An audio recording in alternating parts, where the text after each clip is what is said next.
Good evening and welcome to Dark Hour Paranormal. I am your host, Michael Roser. And tonight, folks, I have a very interesting surprise for you. This is a long-awaited show, and I appreciate all of you for having the patience and the diligence to come back this evening for this ground-shattering interview. In my opinion, that's exactly what it's going to be. I have Fernando with me tonight in the studio, and I have a surprise guest as well. And we'll get to him in just a moment. But that being said, I'm not going to waste any time, as I usually say, getting this show up and rolling. Once again, folks, this is going to be awesome, and it's going to be worth the wait. Let me put it that way. It is definitely worth the wait in respect to this show being scheduled for last week. That's just the way the cookie crumbles, so to say. Things sometimes come up and we have to address them as they go, whether it's on my end or a guest's end, and we'll just move things accordingly. So once again, thank you very much for joining us tonight, folks. I do appreciate you all being here. And before I get into this interesting interview, I'm going to read a little bit about Fernando and where he came from. So born in Guatemala, let's start that again. Born in Guatemala, Fernando grew up in an you know what? I can't see a damn thing without my glasses. I am so sorry. Let's try this. Third time's the charm. That's what they say, right? Born in Guatemala, Fernando grew up in an evangelical Christian family. His studies were in a private evangelical school with teachers who were missionaries from the United States. As for his university, Fernando attended a private evangelical university, so the theology and the Judeo-Christian philosophy has been part of his life since he had reason to be. The idea about Fernando's admiration for Lucifer came to him from an early age, around 6 years old. He was already experimenting with questions and theories about the existential, but wished to explore this censored point of view from Lucifer. Well, this is, again, going to be a very, very interesting show. I know many of us have our preconceptions around what you might call the Luciferian concepts. And of course, they are deeply intertwined intimately to religion and Christianity. But do those threads go out a little bit further? Is there more to explore from a different angle, perhaps intellectually? Well, tonight we're going to find out. And I want to say thank you once again to my guest, Fernando, for being on tonight. And we have lost our special guest, but he should be back. At any rate, and without further ado, folks, I'd like to introduce to you Fernando. Fernando, what's going on, my friend? How are you tonight? I'm doing good, man. How are you? How's everybody tonight? I think we're all sitting pretty over here in YouTube land. And, thank you for coming on the show here. I know we've been friends for quite some time and have worked together, which allowed for us within our profession to steal off into unlit corners and have these very deep and philosophical conversations between ourselves that never seem to end. We begin somewhere, but then we always throw all these theories out and just branch out into what some people call the rabbit hole. So thank you very much for being here once again, my friend. And we're going to wait and see if our special guest is arriving. I did see him for a moment, so he may be dealing with some technical issues. That being said, we're going to move forward and start this off. Hopefully he will join us soon. So Fernando, one of the things that has been on my mind since I have talked to you last at length. And, this has been some years here. I think it was about, let's say 10 years ago that Fernando and I used to work together and have these conversations. But there was something that he mentioned, me being a musician and absolutely loving the genre of black metal specifically. You had mentioned to be very careful with some of these styles of music, but for specific reasons. So here's my first question to you as we start off very strong with this interview here.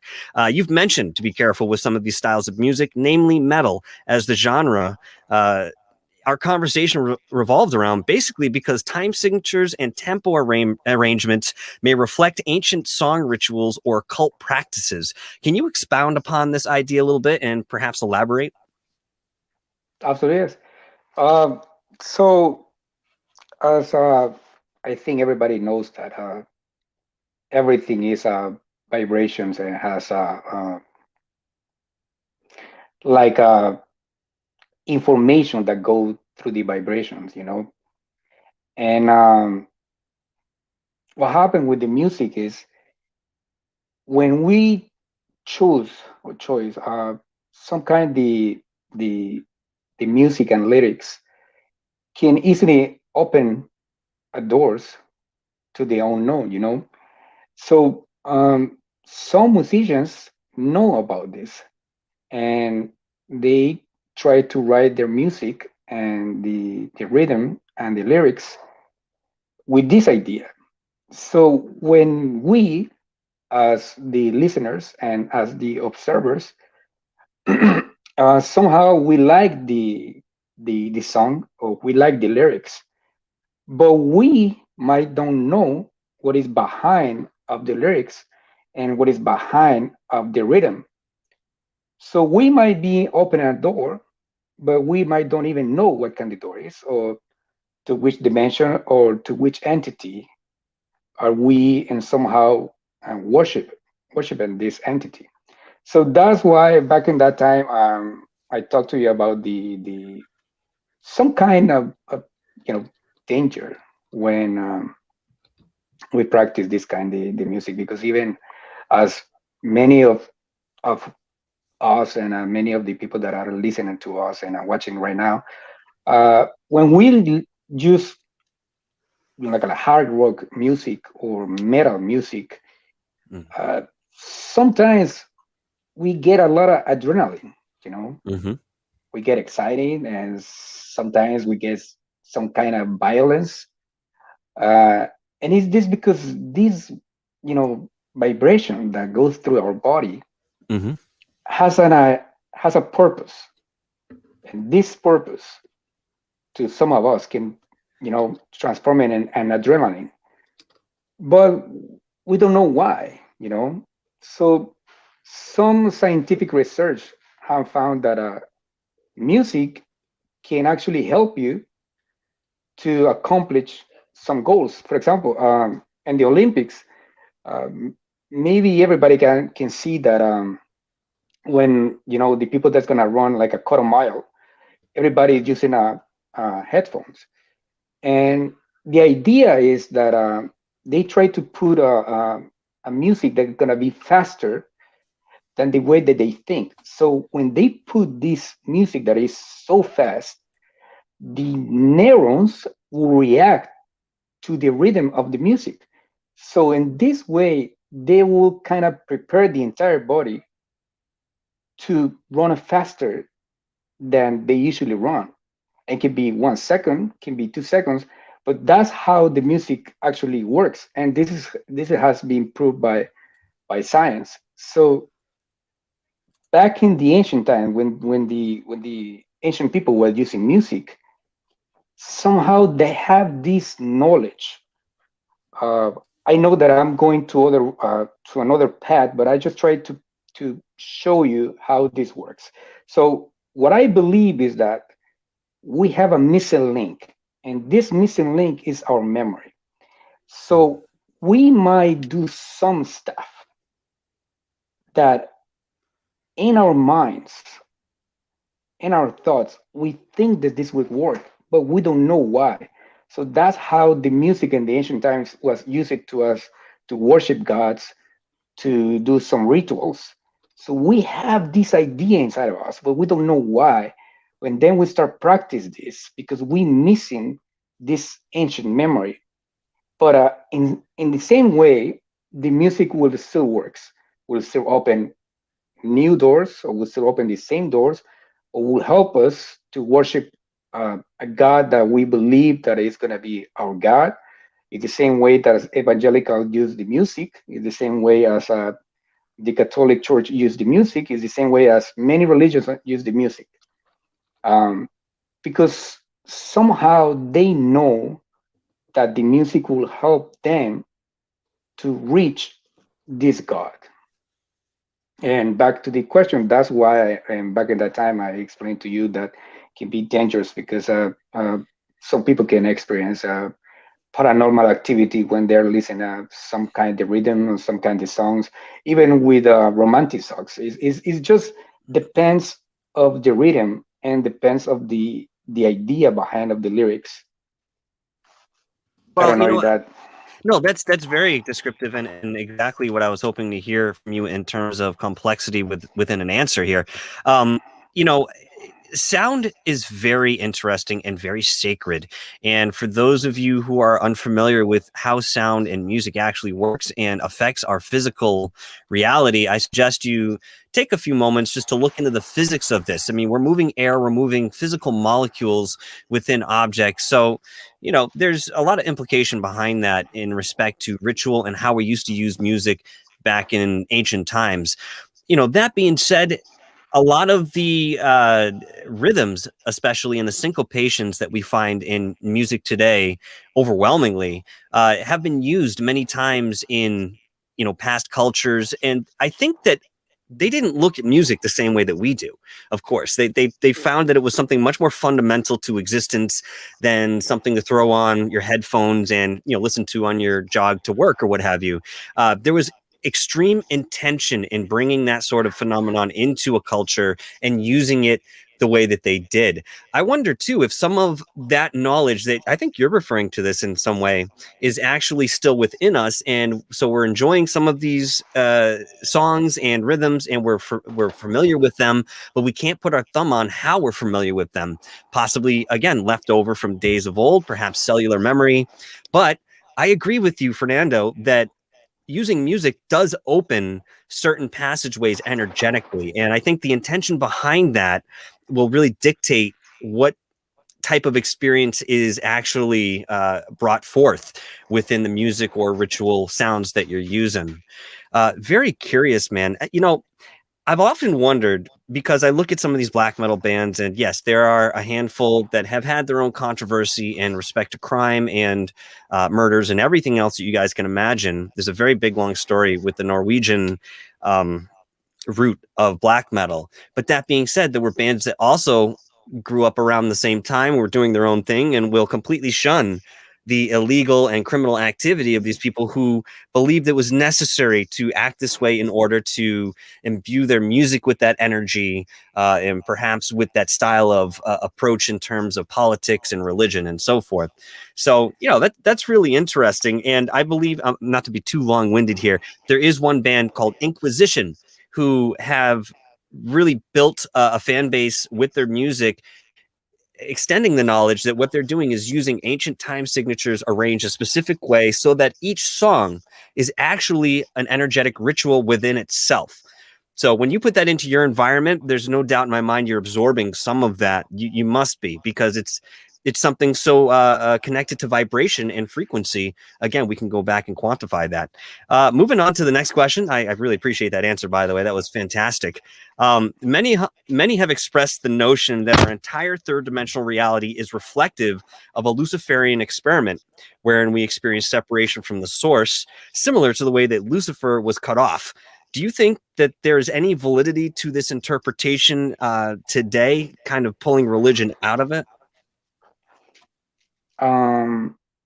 It's a very interesting and very deep question. So let me try to combine what we were talking before about the metal bands and about the Luciferian idea. So, and this is the interesting part. So we usually say that Asian people might have, like an ephemeral idea of what they were doing, but I believe you want to love this. So this is what happened when the snake, or when Lucifer give to us the choice to grab the fruit of knowledge. He knew that back in the Garden of Eden, it was two trees, right? It was the tree of life, like an eternal life, and then it was the tree of knowledge, that it was the one that he chose. So for him, if he was trying to destroy humanity as the way that Jabez was saying, or as the Bible tried to project it, he will easily say, you know what, take the tree of life. So you want to live forever, and nobody can kill you, not even God. But he chose the knowledge. Why? Because when he gave to us knowledge, he knew the potential, the truly potential of the human mind. And in this way, what he has done for us is that he say, you in some point you want to reach immortality. In some point you want to be equal with God. So what you need is just knowledge, and everything will come to you. As Tesla mentioned it, if you connect your mind to the universal consciousness, you don't need books. The information will come to you because it's there, because you have already a powerful mind, a mind that will absorb any kind of knowledge. Let me ask you So this real quick, not to interrupt you, yeah, but something I want a little clarity on. Are you in the belief or something similar that we all exist from the same energy, possibly there being a source energy, again, for the sake of conversation, that we all have sort of separated from? So, I always use the are analogy you of an reference? apple. I What's that? think, sorry to interrupt you. I think you are reference to the philosophical idea that we are all one. I think that's the idea that we are that. Energetically. Yeah. Yeah. Yeah. Yes. So what I believe is that back in the moment when God was trying to create us as the way that we are, they might have, like many ideas how to create this entity, this vessel that we are. And somehow, if we were just one energy, that's mean that everybody can think the same way that everybody thinks. That's mean that everybody can reach the same ideas. What I believe is that there is many energies, not just because everybody is different, but it's because our mind works in a quantum way that we need that many energies so we can have that many dimensions. So Hmm. these entities, these gods, these creators, they knew about this. So they create these multiple dimensions, and they create our brain in a way that we can reach those dimensions. So they create the platform in which we can play to go to any dimension and try to catch or reach knowledge. That's why Lucifer chose the fruit of knowledge. And going back to the idea of Luciferian, I just try to put this as a background of the idea of Lucifer is because everybody believed that when you are Luciferian, or when you try to reach the Luciferian philosophy, somehow you have to be evil, somehow you have to be dark, somehow you have to be against society, somehow you have to dress in some way so you can prove that your mind is different. And in reality, the Luciferian idea is so simple. I want to give you one example.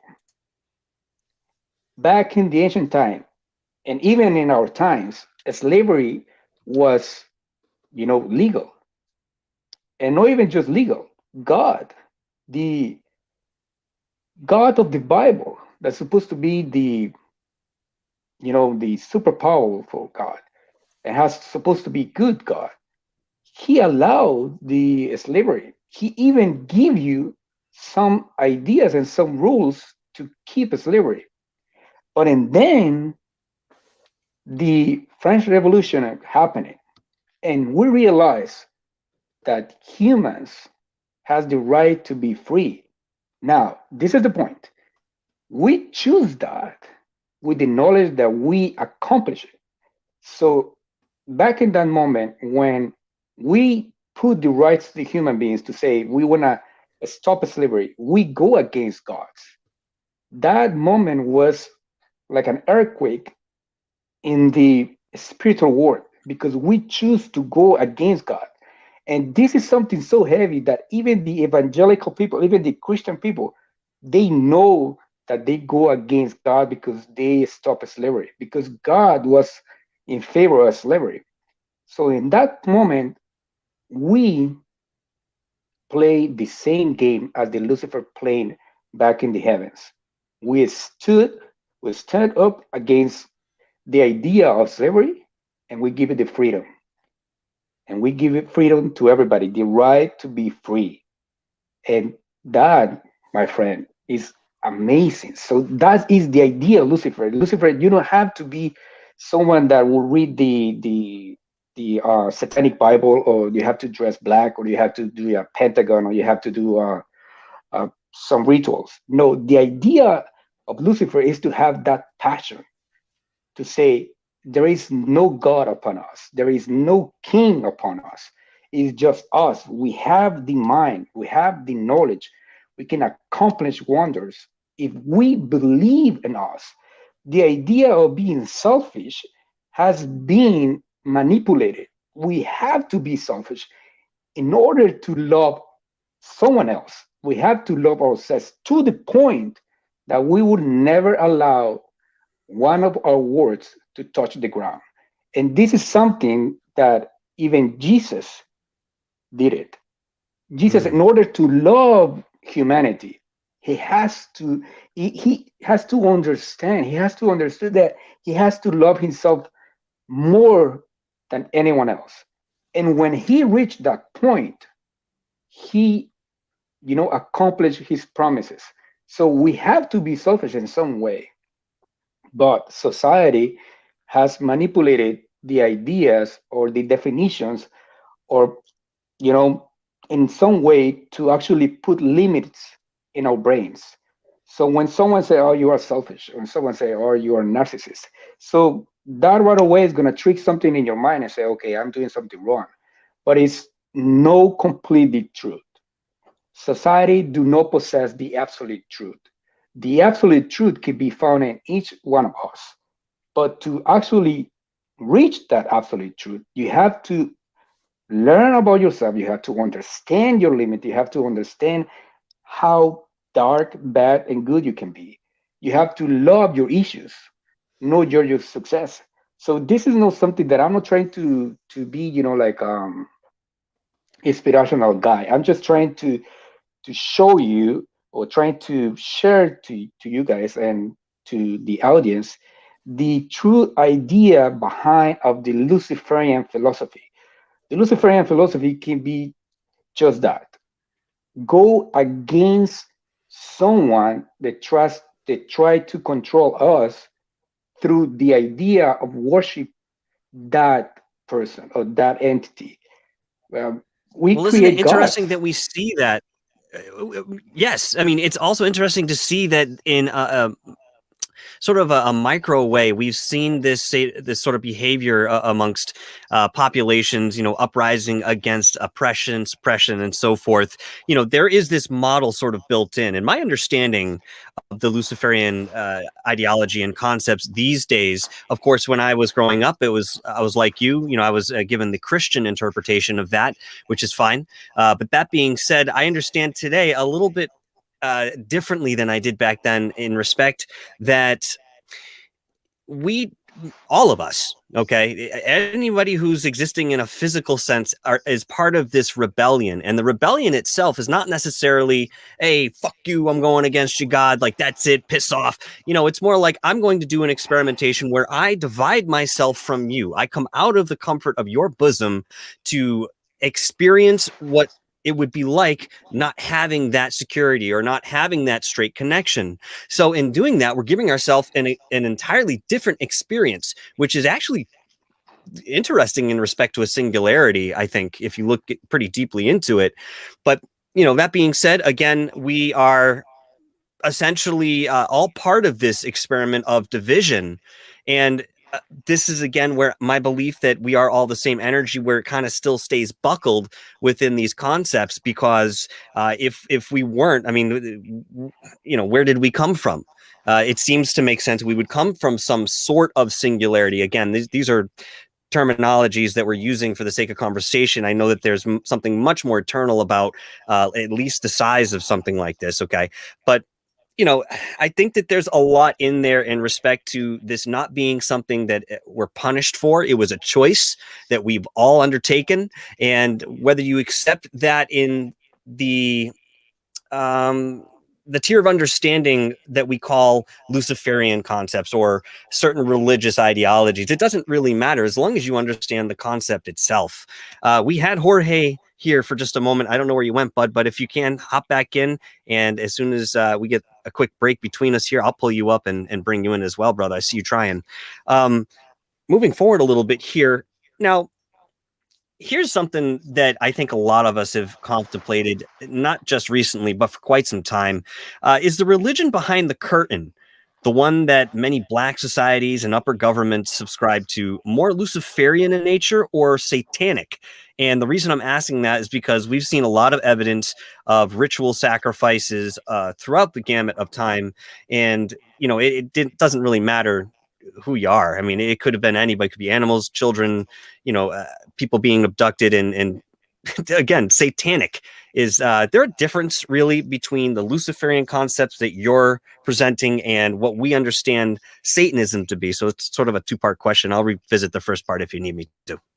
Oh no, don't worry. I want to put it this way. Maybe many of the people in the audience might know this, and if not, I would love to share this and this philosophical idea behind of Lucifer. So what are you saying that I want to put it this way? So what you suggesting or what you saying is that society has this idea that if you do blood sacrifice, somehow you are connected to either Lucifer or Satan. Mm-hmm. Now, the interesting part is that if you go back to the Bible in the book of Genesis, the only God that requested blood as a sacrifice was the Yahweh God. And it was Abel and Cain, So Abel, he prepared the best of his animals and he killed it and he put it in the altar and he make the sacrifice to God. So the smell of the blood, it was amazing for God. God was grateful because Abel did that. Now, this is the interesting part. Lucifer told Cain, he knowing the way that he talked to Cain. I'm saying in the way that he shared the knowledge to Cain. Cain was the first vegetarian. He chose to sacrifice the veggies, everything that came from the earth to God. He didn't do it in a bad way. He just thought and he just believed that actually killing an animal was against his philosophical idea, against the knowledge that he already accomplished. So he Do you think that he respected that sort of life more so than absolutely yes. Okay. Yep. Absolutely yes, because you know why? Because he grew up listening and watching his fathers talking about the God that, Yahweh. He knew that this God only demands blood. And even this God called himself in the Bible the God that demands blood. So he knew about that. He grew up knowing that. And he chose the veggies, all the plants to sacrifice God. Why? Because he respect life. So when he did it, God said that the smell that came from, all the plants put in the altar was no satisfied. It was no good for God. So, and then, Cain fight with Abel and Cain killed Abel. And then they say that the Bible say that the earth, took all the blood for Abel. But this is the second part that is very interesting. God tried to punish Cain, but he couldn't. Mm-hmm. Even Cain asking and say, look, if you want to, kick me from my father and my mom, if I go outside of this world that I know, the people outside might try to kill me. So what are you going to do for me?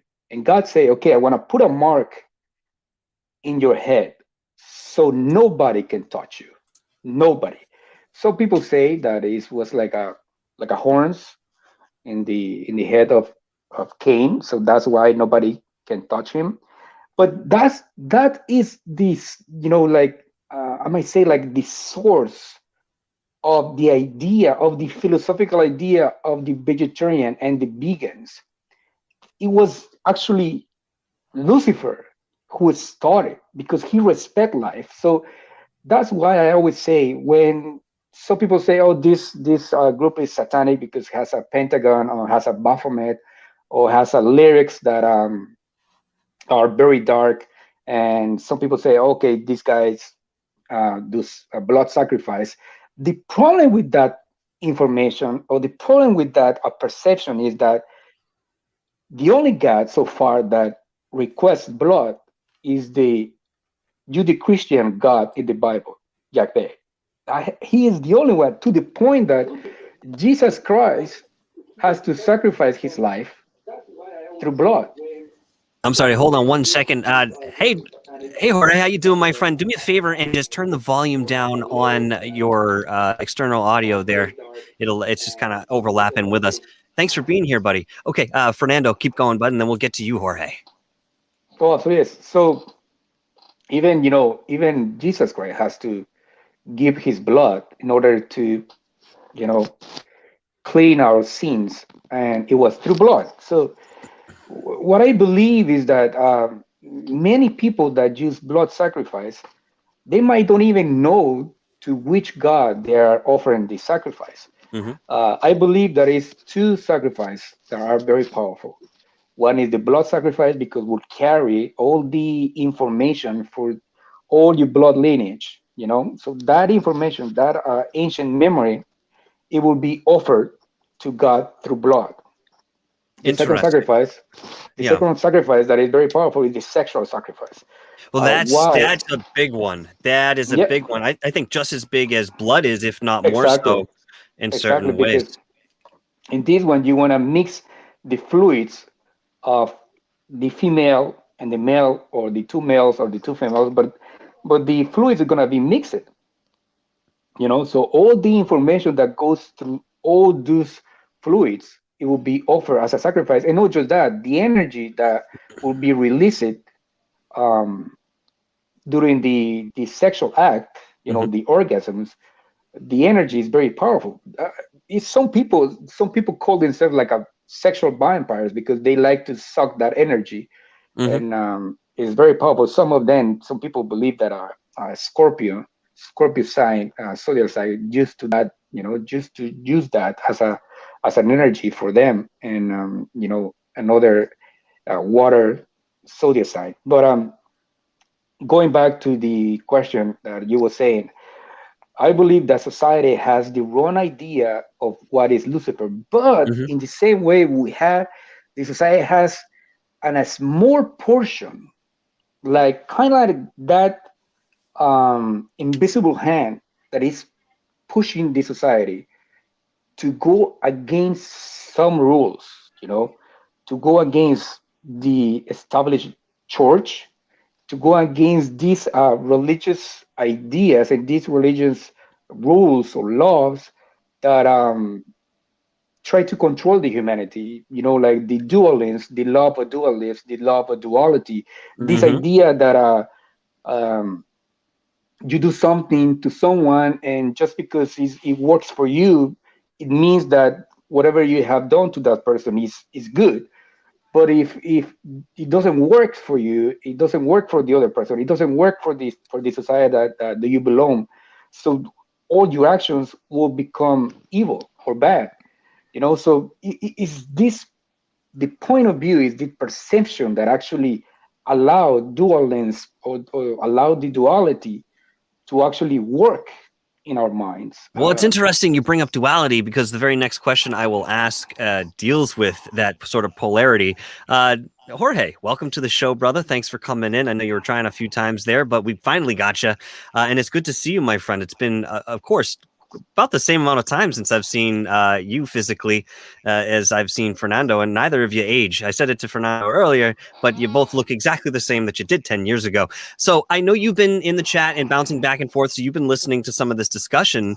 What are your thoughts before we move into something more intricate, Jorge, on what's been discussed already? Hey, how are you? Thank you for inviting me. My pleasure, brother. I was having some audio issues and my connection is kind of bad, so I apologize already if anything, if like I drop or something. Yeah, so when it comes, like I agree with what Fernando was saying, especially the point that he made about Luciferian being not necessarily a bad thing, you know, but more of a. I'm sorry, can you hear? Oh, it's fine as long as we can hear you. It don't matter what it looks like. Are you able to hear me? Or? Oh yeah, we can hear you loud and clear. Oh, we could. You still there? You still there with us, my friend? Trying. That's okay. I can hear you. You know, I have a question. Now that you mentioned the way that the camera looks or something like that, I don't know if I can. My camera, it looks like it's freeze, like it just say you are in the backstage. Oh, sometimes I'll pull somebody forward, so you'll be in the backstage. You won't see yourself up on the main screen. I just do that to highlight whoever's talking. But yeah, that's fine. Jorge, give it another shot here, brother. Okay. Can you hear me now? Yeah. Yes. I agree with Fernando in regard to Luciferian being a Luciferian, not necessarily being a bad thing. It's more of like an open concept, a freedom concept. I see it. You know, we have been indoctrinated to believe certain things, you know, and that might not be the right thing to, you know, think about it that way. We are definitely, I don't think there's much doubt that we are definitely this light and this dark. There are those aspects to every individual, and it's really up to them and some other predispositions based on what they're going to act on in respect to how they live their lives. So to me, you know, there is a possibility that if we are, again, all one, okay, energetically at least, and we've separated ourselves from that oneness in a way that we can turn around and look back at ourselves, essentially, right? Because we're coming from that same energy. Possibly, and again, this is a little bit out there, but it's an idea.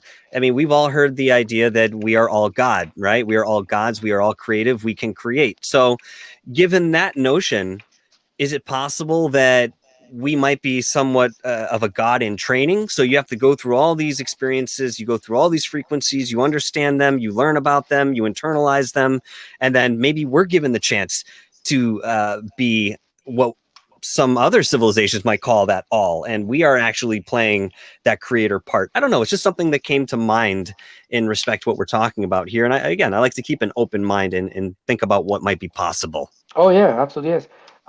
It's a very interesting point that you touched. That I'm sorry if I just jump in. No, it's a round table. We're all jumping. That's quite all right, my friend. Have at it. So the question that I will ask myself regarding this theorem or this theory that you are suggesting, and this is just my point of view. I will ask myself if I really want to be what I hate the most. I always, you know, tell myself that I don't like gods. I prefer to kill gods in the philosophical way.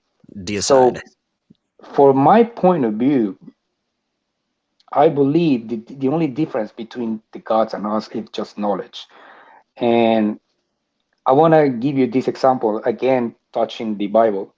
So many of us has heard about the Armageddon. You know, the Armageddon uh, fight or war that will happen. You know, so in this battlefield, what I always try to explain to the religion people is that we will have two armies. You know, it will be the army of Jesus, that is angels, and all the entities that they have, they call the army of heavens. So that army is in a different dimension. That army is in a dimension in which they have a different kind of body. But how could duality, exist beyond perhaps this reality that we know? So, for example, when somebody passes on, I understand there's a little bit of a leeway there in terms of crossing over. Once they actually make that jump, I mean, I've asked this question before. Why would there be an army in heaven? Why would there be this sort of spiritual polarity that's being executed on a spiritual plane? Because this is what I was about to say when you mentioned that how that duality go to the other way. Gods don't have duality, and that's the more interesting and more powerful tool or weapon that they have. They don't perceive knowledge as the way that we perceive knowledge. We use knowledge to harm people or to help people. So within our minds, the duality law is triggered. As soon you have a knowledge or information, or you comprehend something, the duality law, it will be triggered in your mind, and you will have to think, if I do this for good, if I do this for bad. But the gods, they are outside of our dimension, so they don't have duality. And this is to even more interesting. They don't have morals. They don't care. They have this advantage, this evolutionary advantage, you want to call it in human terms. They have this evolutionary advantage in which they don't have morals. They like to create morals to us because we need this perception. We live in a world, in a physical world, in which we need this perception, these ideas, these limits, these rules. So they create morals to us. But animals don't have morals. The gods don't have morals. They don't perceive knowledge the same way that we perceive. If they kill a baby, to them, it was just an act that will have a consequences. But there is no pain for them. That's why many people pray for kids, for childs, war childs. Many people pray for them, and nothing happened. Nothing happened, not because the God don't want to do anything. It never happened. Nothing happened because they don't care. They don't have this idea of morality that, oh my God, this poor kid is suffering for hungry. I want to help him. No, it's just something that is going on. It's just something that will happen. And that's why they don't care. That's why they never show up. That's why they never help. So back in what I tried to say with the duality, and I want to try to make the point with the idea of the Armageddon, is because we have to keep in mind that, like I was telling you, this army is an army of heaven with a different kind of body, with a different dimension, with a different weapons, with a different ideology, with a different knowledge, with a different perception of the human mind, of the human body. But the Bible says that the humans will make a war against the heavens. So what it means is that we will reach a point of knowledge in which we will create weapons. We will understand the spiritual world. We will get to understand that dimension to the point that we will be able to kill these entities, to hurt these entities. So that's why it's so powerful. And we reach that knowledge because Lucifer gave it to his knowledge. So we will take the decision to use that knowledge for the good of humanity, to prove that we can be equals or even better than gods. That's why God said that he will try to make the war and he will try to destroy humanity. But the better weapon, or the best weapon that we have, is our thoughts and our minds. And if society reach this point of view in which we don't need the gods anymore, we don't need this morality dictated by the religions. If we reach that, and the only goal and the only morality that we should have and we should believe is to help each other to accomplish wonders, to create a way in which the economy won't need to sacrifice a life to accomplish a new home, a new cell phone, but it would use that energy in a way that we reject that money, that we reject the idea of working the same idea that the Bible said that he punish us in a way that you have to work in order to, gain your food. If we reject that and we create a new way in which we will, reach the stars, will reach a powerful knowledge to actually try to be better, know the way that. Yeah. Well, I was just going to say, and I want to address this question first to Jorge. I hear when you're talking, Fernando, there's a lot of citation in respect to the Bible and religion, and I understand where you're coming from with that and how you're building your philosophies based on this research and so forth. But for somebody who isn't religious and maybe actually is repelled by the idea of religion, is this Luciferian concept, the way we're talking about, something accessible to them? Or do you have to have some sort of background in the philosophy of religion in general to sort of understand or, be able to enact some of these concepts? What do you think, Jorge? I'll ask you first. All right. Yeah. So I grew up Catholic, right? So I grew up going to church every Sunday. I went to Catholic school, so I'm familiar with. They're kind of like the rituals that the Catholic Church does. I was baptized, the whole confirmation thing, and I never questioned really anything when it comes to. Never really questioned those beliefs, or never questioned those beliefs, right? So. What to me the change came when I came to America, let's say, many years ago, and then I saw different things, and the openness, anyone can believe whatever they want, like from when I come from South America, Ecuador specifically, everyone believes the same thing, if you can deviate or something, then you're labeled a bad person, per se.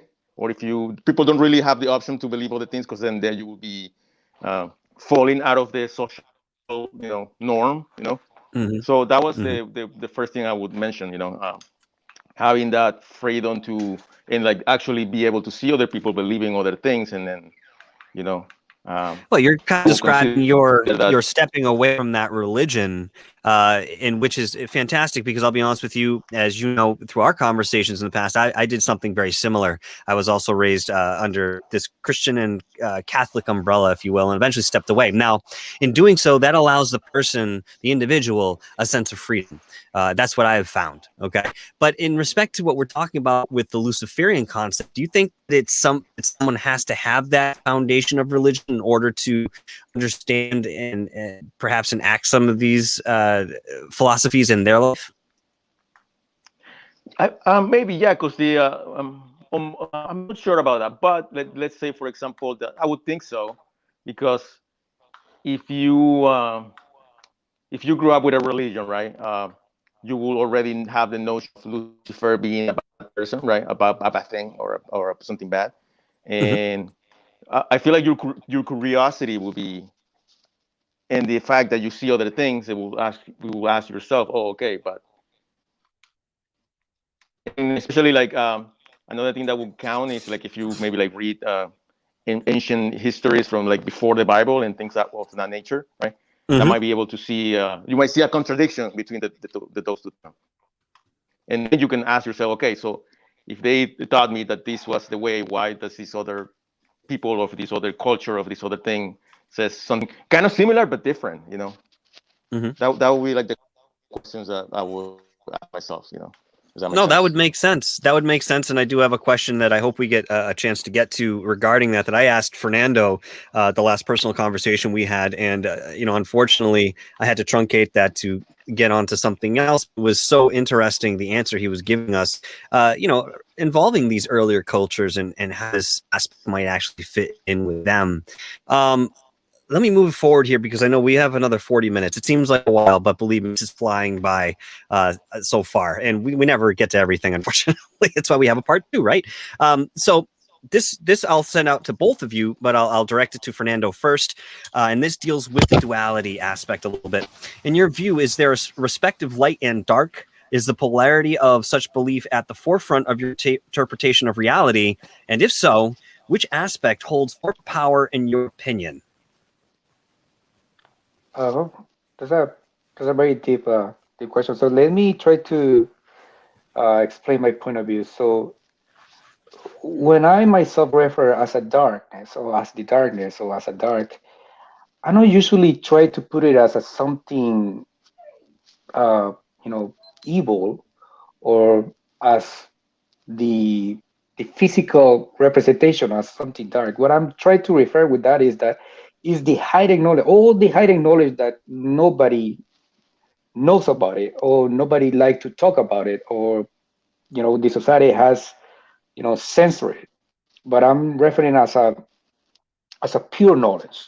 I'm not talking about something illegal. I'm just talking about the knowledge that make you push your mind and your brain to try to reach new theories and new theorems and new questions.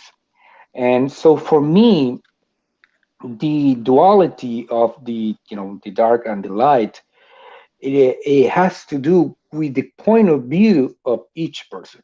For example, for the any religion person, if he believes that his religion is the good one, is the holy one, and he will choose the light. He will say, "Oh, I like light. I'm just a light person," and you can see it. It's like a pattern. You can see this pattern in the people that now they call themselves empaths. So the empath people, they try to say that, "Oh, I'm just the light. I just give light to people. That's light."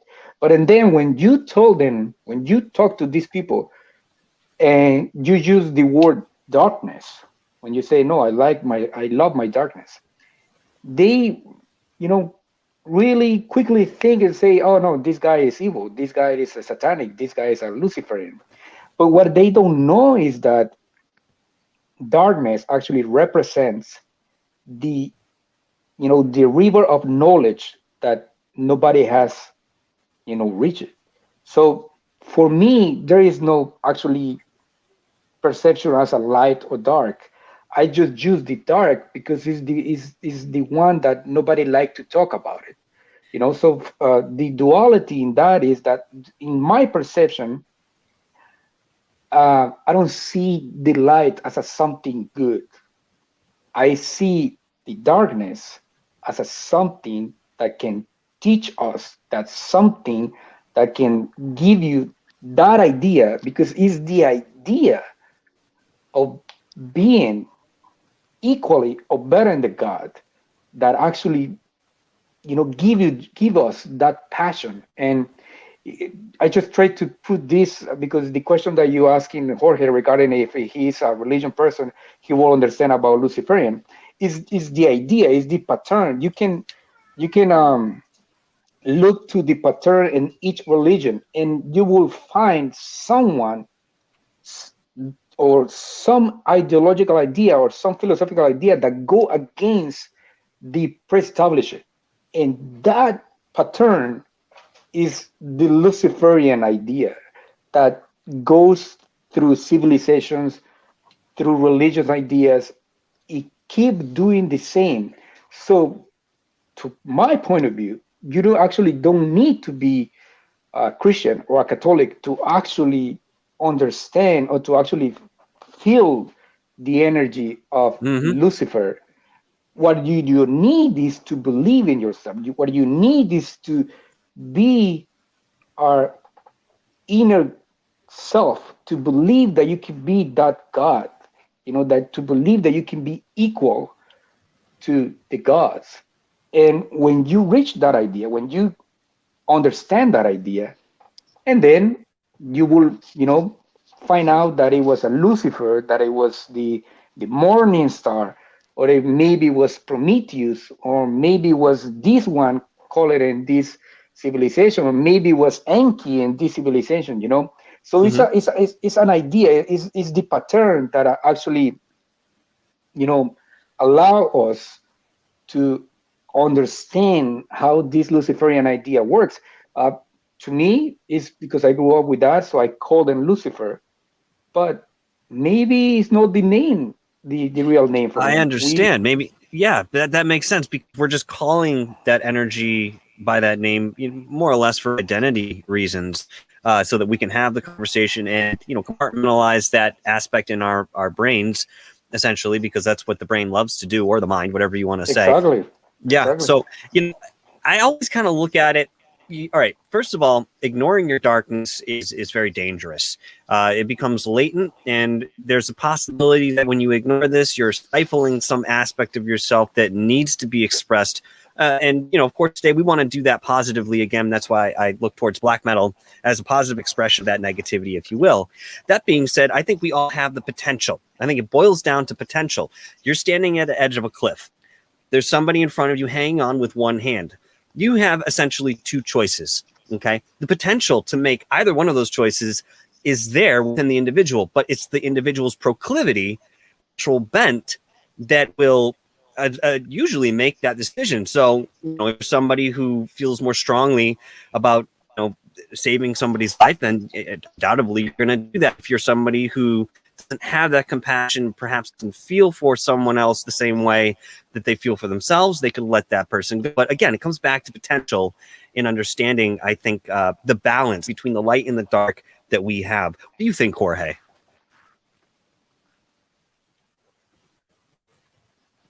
Yeah. So, Jorge, there he is. Yes. Can you hear me? Yes, I can hear you. Yep, go ahead, brother. All right. So we were you were saying about I'm sorry, I couldn't hear that correctly. You were saying about the darkness, and the question is, in your view, is there a respect of light and dark?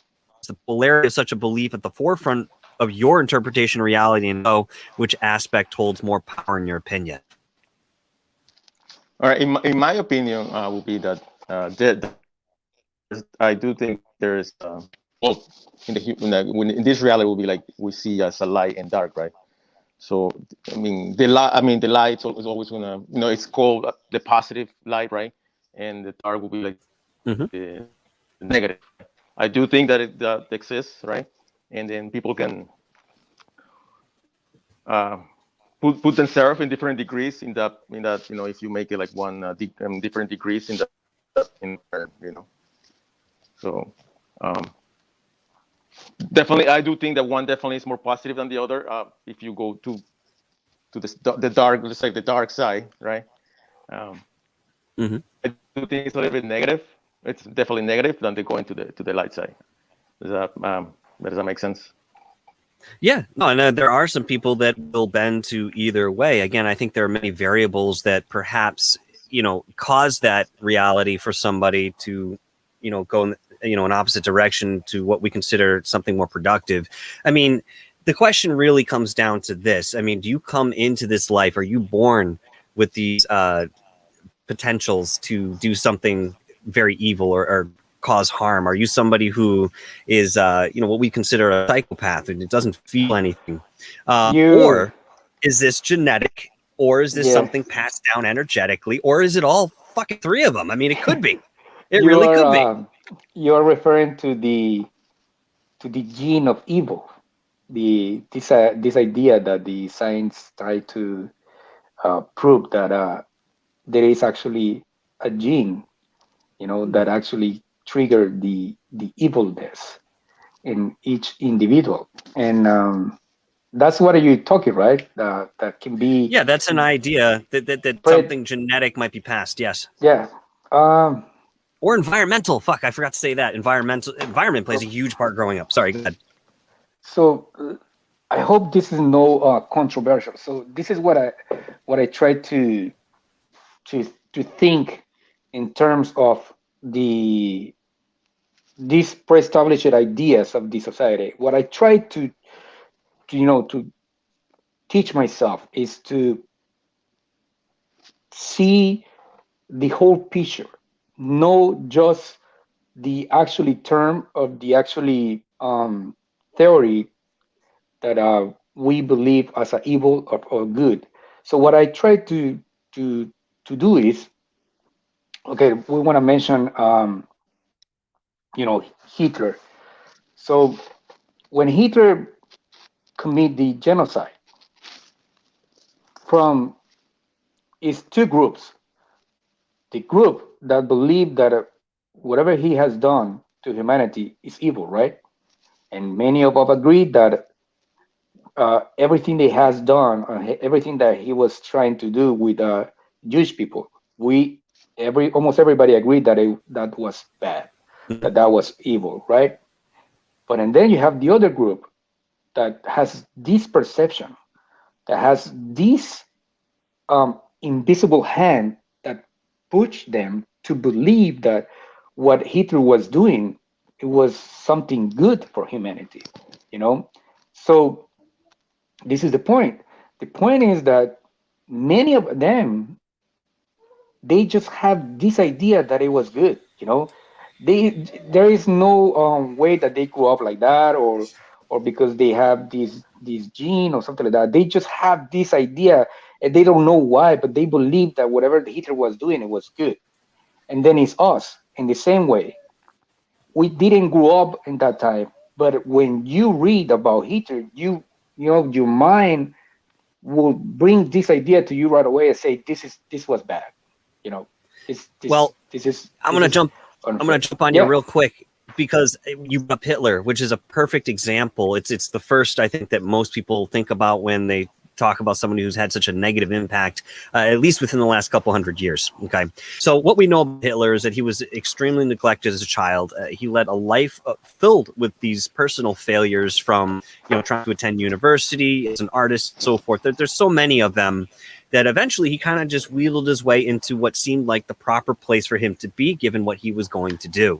Now, Elisa Medhus, who runs Channeling Eric, a YouTube channel here. Guys, check it out. It's absolutely fascinating. She channels some of these higher, let's just more notable figures, public figures, musicians, celebrities, and so forth who have passed on, which is controversial, but is very interesting nonetheless. So many years ago, it was back in 2014, I came across a reading that she had done. It was not in video form. Everything was dictated right out, and so I had to read it back those days. And she connected with the one that called himself Hitler. Now, something very interesting occurred while reading through this, and it came to me that we are so many, how do I put this? We have so many other dimensions about ourselves. What we see here, we're talking to right now, is just one particular manifestation of our energy. We spread through all the vibrations and through whatever you want to call linear time as one entire being. We're just these little fragments of ourselves. Now, that being said, one of the things this entity through the reading was saying was that, yes, he was Hitler in this life, and he had agreed to do this knowing the implications and whatever you want to call karmic cause and effect that would come with it. But at helm, it was to show us who we didn't want to be.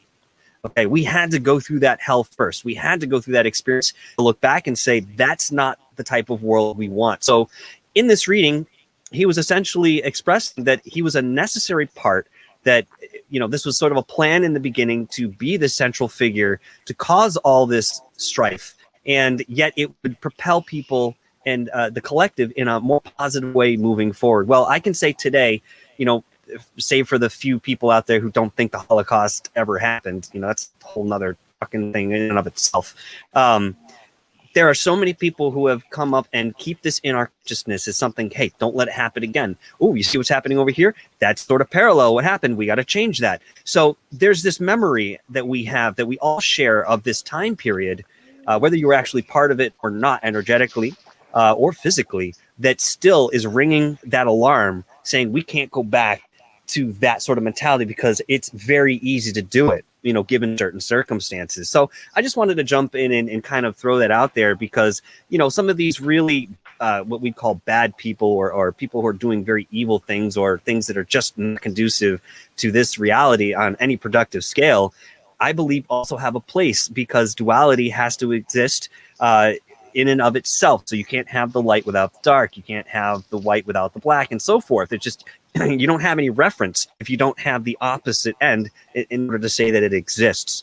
I'm going to move forward a little here as we're running through on time again. What part does the Luciferian ideology play in ancient religions, such as with Sumerian beliefs, Egyptians, Aztecs, Mayans, and so forth? Fernando, this is the question I asked you on the phone the other day.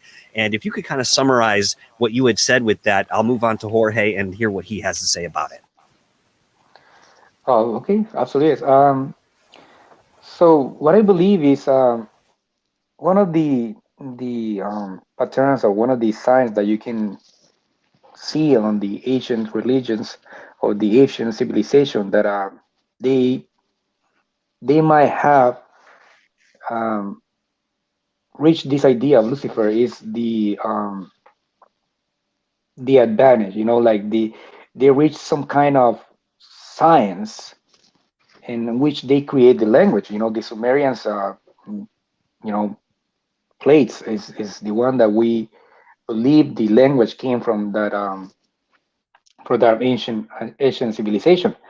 So in the same way, the gods that this civilization has, Enki and Enlil, the way that Enki behave is very similar to the Lucifer in the Bible, in the way that if the ancient tables of the ancient plates of the Lucifer are correct, they told this story about kind of like a flute too, and the Enki actually saved humanity because Enlil was trying to destroy humanity.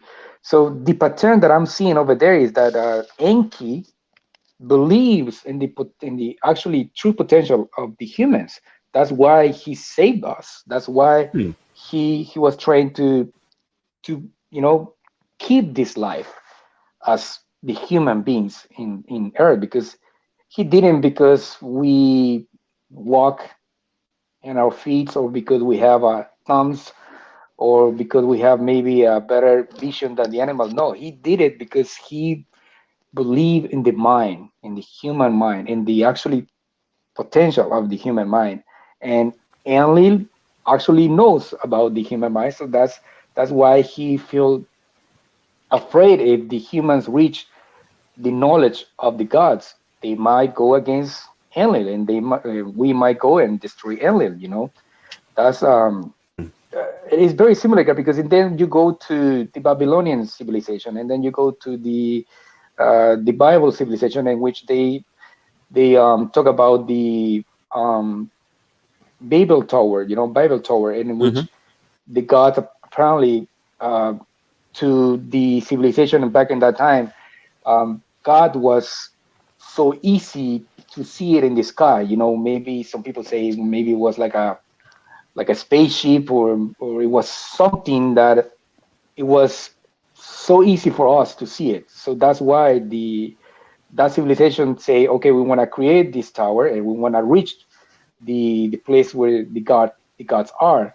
So when we were actually building this tower, what God did was that, okay, they thought that we have reached this knowledge in which we can actually reach the place of the gods. So what they did is they came down to earth and they did something in our minds, and we create these different languages. So why would they create the languages? So we cannot speak to each other. So we cannot build the tower because we didn't understand each other. So it was a very nasty trick, So it took time to actually try to understand each other, to actually learn this new language.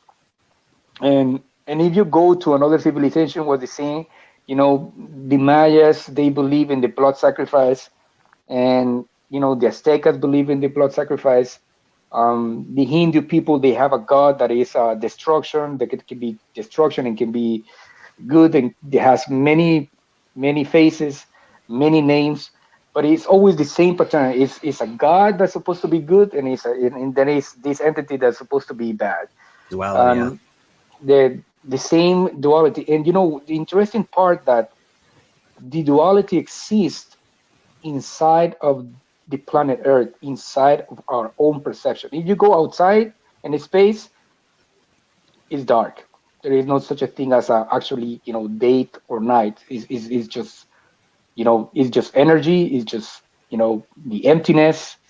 You can call it the dark matter because we don't know what it is. So outside this sphere, we just have something that don't actually look as a duality. So it's in this part that we are in this dimension in which we need this duality. We need this duality to actually understand, to actually have the morals, to actually try to be good or evil. But I think the question that always is in my mind is, what is actually evil? What is actually love, if you want to believe in that? What is the love that this society believe it is? This society believe love is this idea that you can be good to someone, but love can be manipulated. Love can be paid. Love can be perceived through money. In the same as evil, you might have all the money, and you can still doing bad things to people, to innocent people. So I think the idea of the duality, I think the duality love has caused more harm than the actually good to the humanity. We might in one point, I believe, in one point in the history of humankind, I believe we will reach a point in which the morals that we believe right now, there will be no more.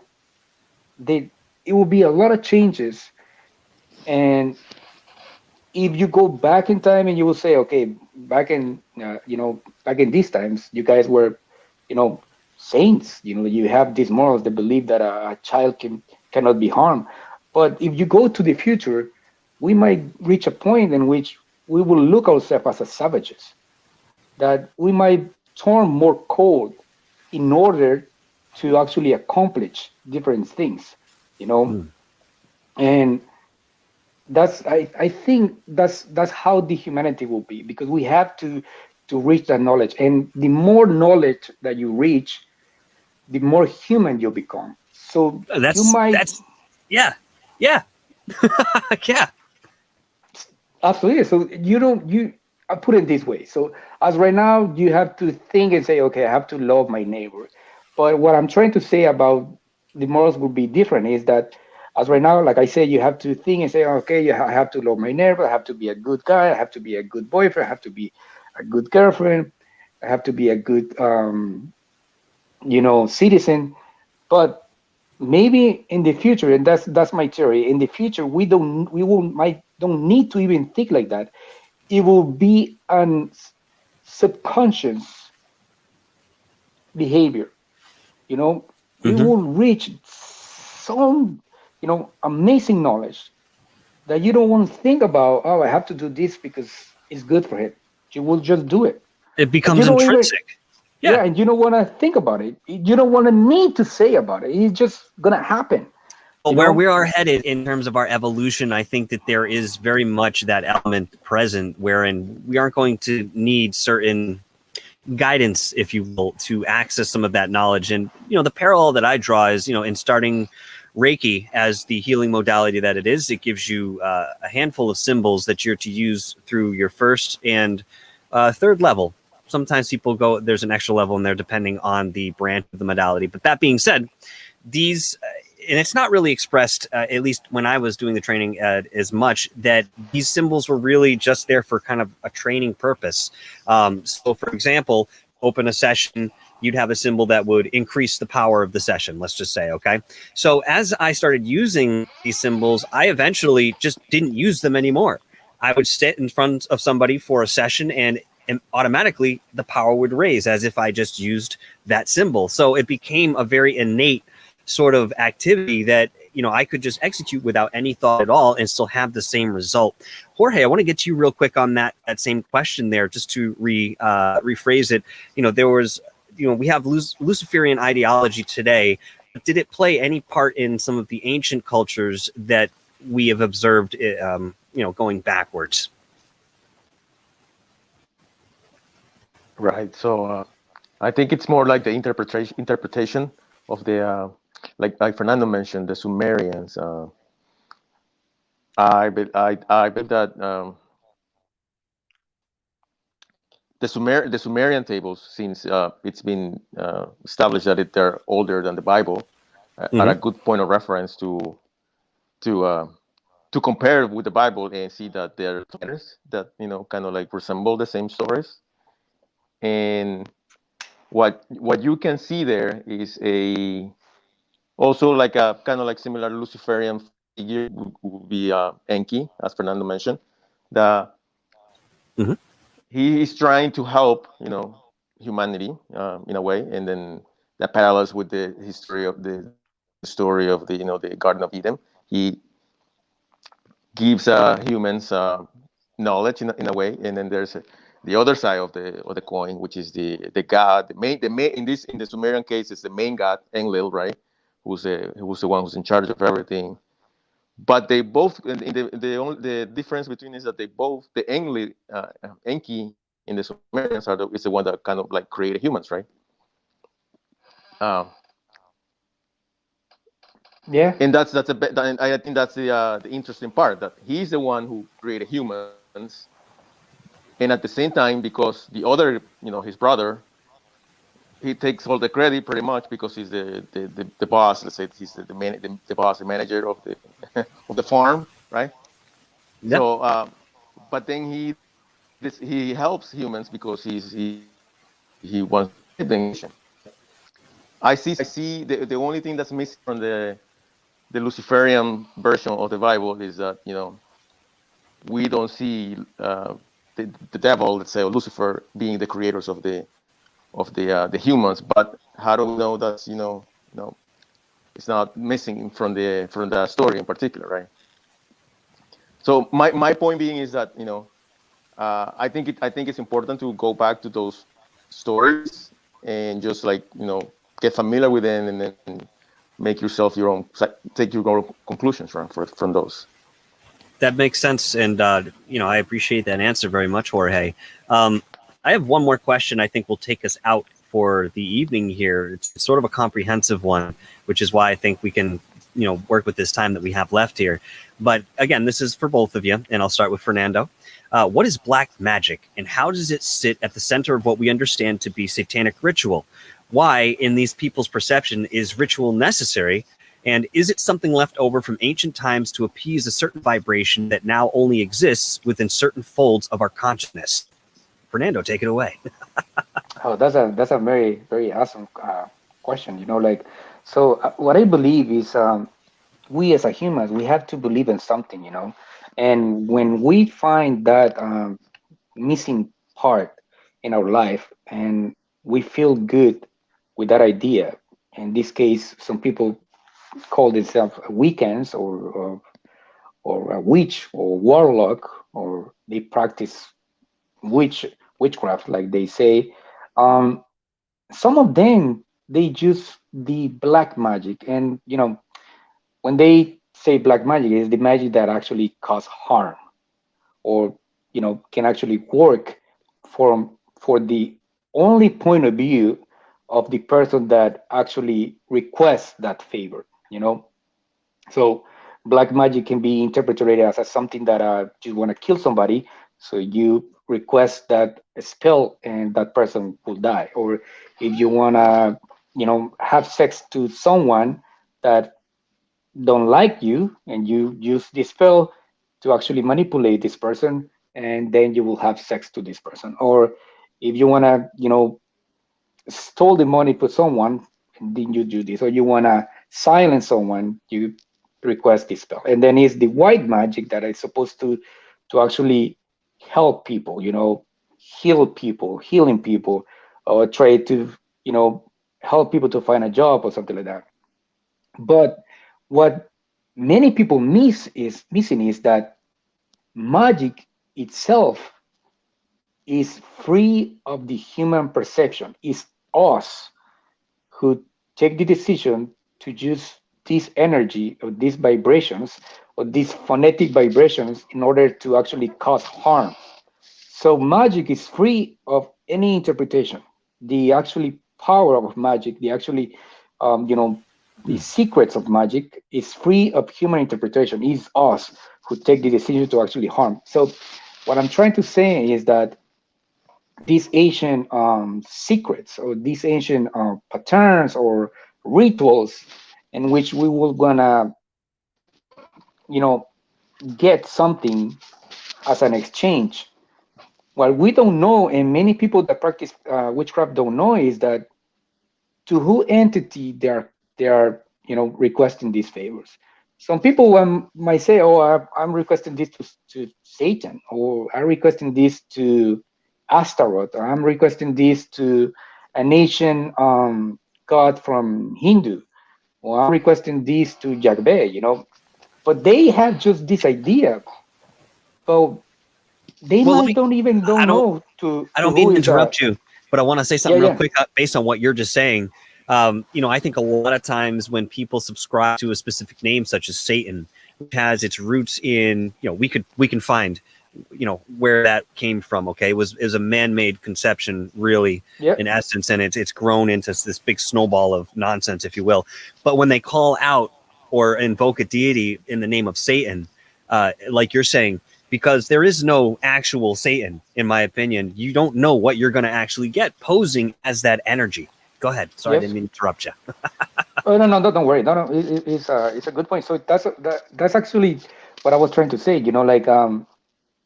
So the what I think is the most important question about the magic is, what is the nature of that idea? What is the nature of your own idea? If you feel that you are more about black magic, what is the nature of that idea? What is the purpose of that black magic in your life and in the society? Because there was always will be people that is requesting black magic, because there will be always people that want to do the shortcuts, and there will be always people that Yes.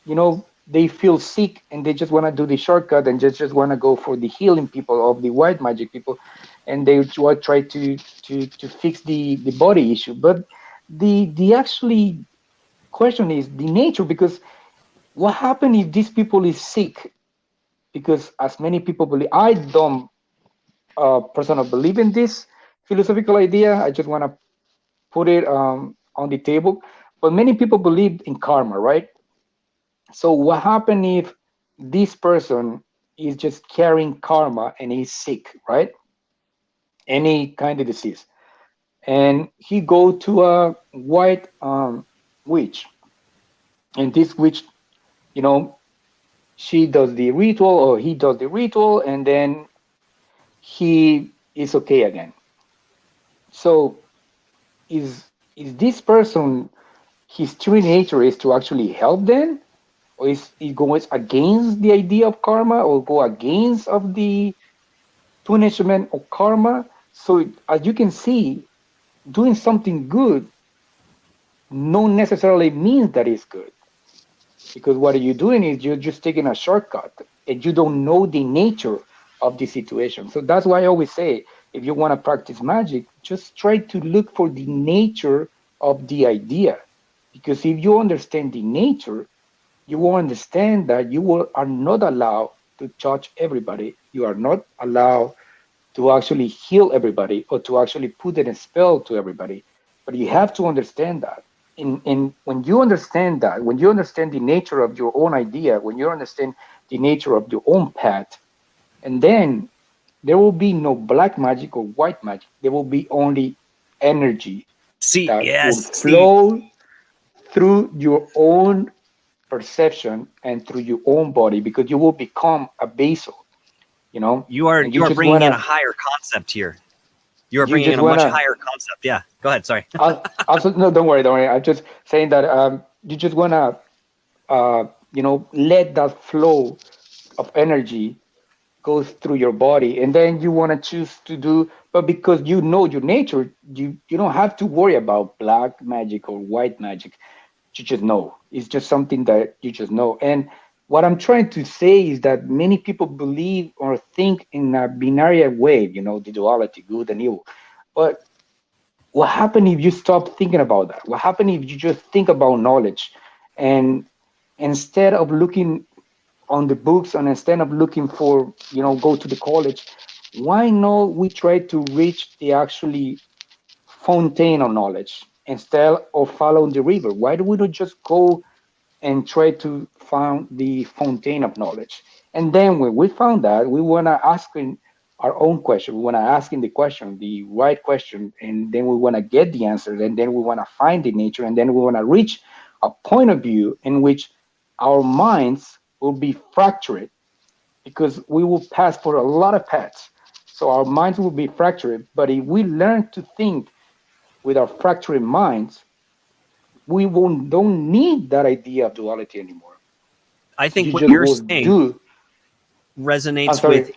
I was going to Yeah, say, yeah. I think what you're saying resonates with, or is possibly synonymous with, intention, wherein you get to a certain point where you know yourself, well enough that it's not a matter of thinking about, whether something's good or bad in terms of action. Let's say, it's a matter of you just being yourself and doing what you know is necessary at the time, whatever the given situation calls for.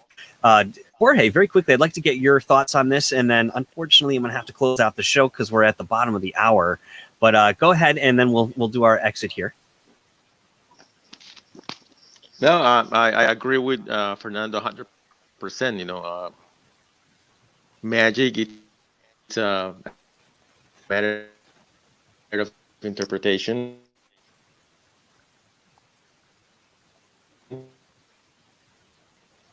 Hang with us, guys.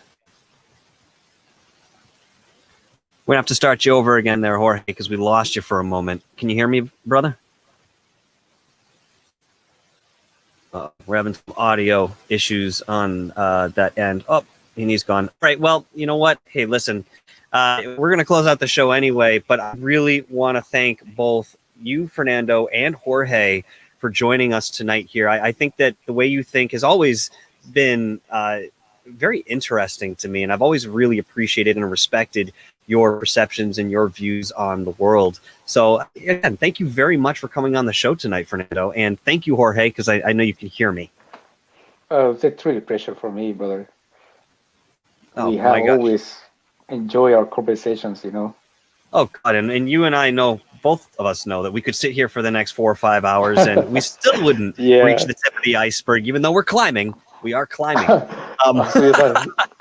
I apologize for my heavy accent to the audience. I hope they understand me. Hey, no, listen, that's good. Get people, listening to the accent and being able to hear. I mean, I talk to many different people all over the globe, and there are plenty of folks whose accents are so thick that sometimes you gotta. Can you just repeat that? I don't have any problem hearing you, and you get an ear for it as you go, my friend. So thank you very much Awesome. for being here tonight. All right, so I'm going to take you off for just a moment. I'll say my proper goodbyes off camera. If you want to hang on for a second, we're just going to close out the show. All right. Okay. Fantastic, brother. Thank you again. All right, guys. Thank you for hanging in with us on this controversial topic that it needs to be discussed. These things need to be talked about, and they need to be talked about openly, intellectually, academically, spiritually, you name it. We got to discuss it because, enough of this hiding shit.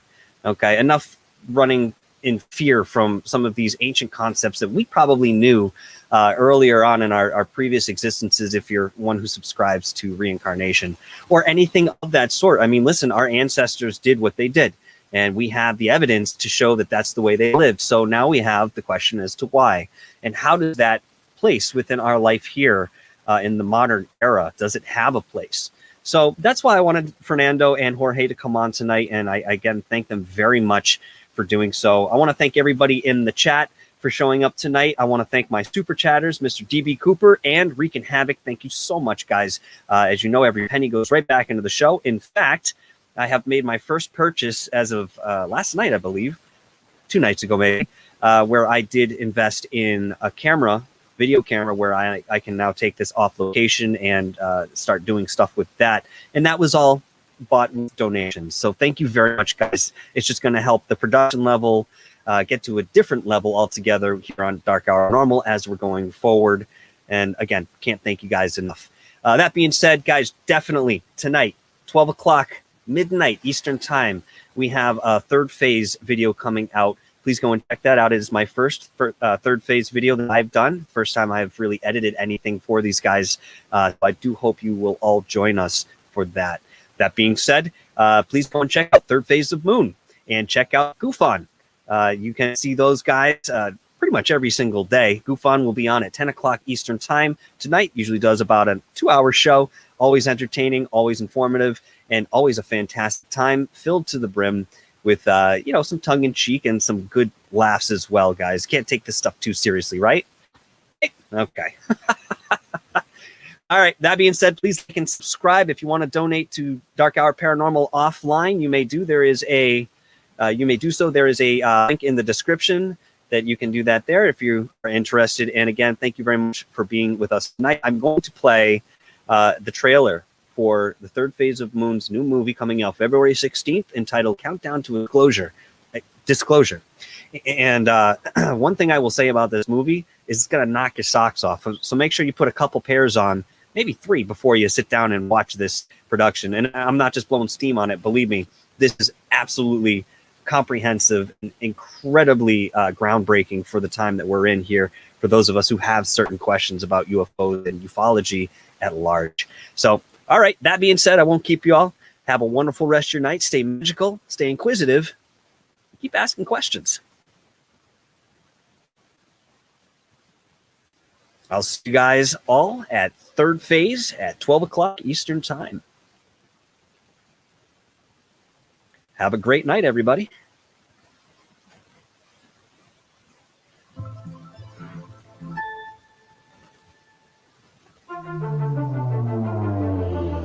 I think it's terrifying. I mean, this seems potentially like one of the biggest stories of my lifetime. And I don't care if it's about UFOs or whatever you call it. Something that we don't understand is getting very close to our military aircraft. The technologies related to energy generation should come out first. This hybrid aerospace underwater craft is able to basically generate an electromagnetic field. It is President Trump's belief that the United States must remain as dominant in space as we are on land and sea and the air. And your charge is to see to that mission with the United States Space Force. There were 3 people on my team assassinated, and I was almost killed. With a lot of people that would like to know what's going on. It's a matter of national security. But apparently, just recovered are off-world vehicles not made on this Earth. The president will respond to the subject the way they want them to. There's a black box with all the technologies that would give us a civilization, sustainable, peaceful, etc., and it's been around for decades.